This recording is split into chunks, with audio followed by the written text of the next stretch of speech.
और कराची वालों के लिए अच्छी खबर नहीं आ रही है। कराची वालों को एक मरतबा फिर से बिजली का बड़ा झटका देने की तैयारी की जा रही है। पहले ही बिजली बहुत महंगी है और अब ये खबर सामने आ रही है कि बिजली फ़ी यूनिट 5 रुपये 45 पैसे मज़ीद महंगी होने का इम्कान है। इसी हवाले से बात करेंगे। मलिक सईद अवान हमें ज्वाइन कर रहे हैं।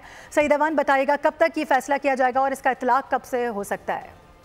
जी बिल्कुल, शहर कायद के शहरियों के लिए ये बुरी खबर सामने आई है कि बिजली के फी यूनिट 5 रुपये और 45 पैसे जो है महंगी होने का इम्कान है। KLAC की फ्यूल प्राइस एडजस्टमेंट की मद में नेफरा को दरखास्त जो है वो जमा करवा दी गई है। 2 माह के लिए माना फ्यूल एडजस्टमेंट प्राइस की मद में जो है इजाफा मांगा गया है। इजाफा मई और जून की माना अब FCA की मद में मांगा गया है।